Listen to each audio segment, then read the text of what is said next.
चंदनी गाछ तर बिसहर के डेरा से बिसहर के डेरा बैसल हेती ना मैया पाँचो बहिनिया बैसल हेती ना।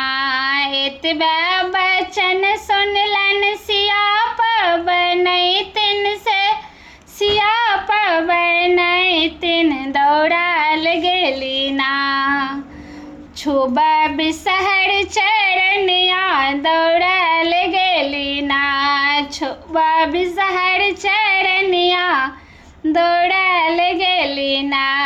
बिसहर के देखलौं मलिनिया के घर में मलिनिया के घर में बैसल छली ना मैया बैसल छली ना।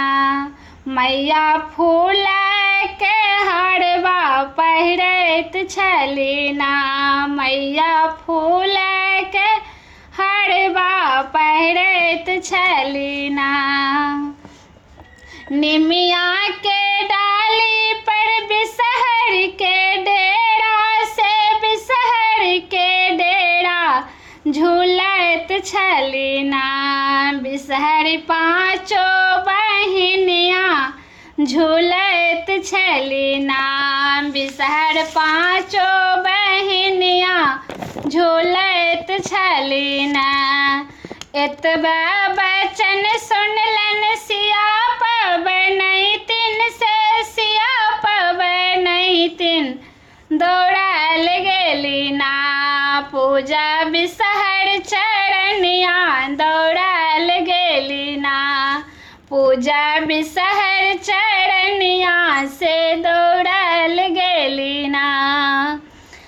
बिसहर के देखलौं कानुनिया के घर में कानुनिया के घर में ओ खाइत छली ना मैया धान के लावा खाइत छली ना मैया धान के लावा खाइत छली ना।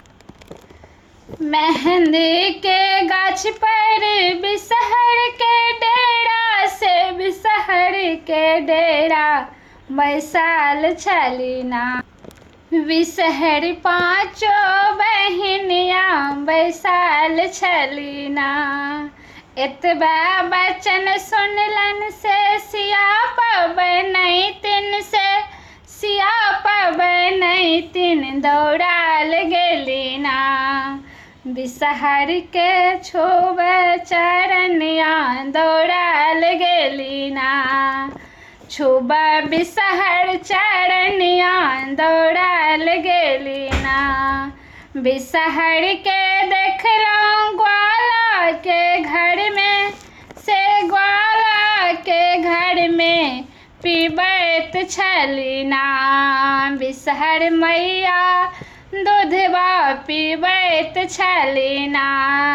केरा के गाछ तर बिसहर के डेरा से बिसहर के डेरा बैसल छली ना। बिसहर पाँचो बहिनिया बैसल छली ना। बिसहर पाँचो बहिनिया बैसल छली ना। मैना के पात पर बिसहर के डेरा से बिसहर के डेरा झाड़ैत हेथी ना।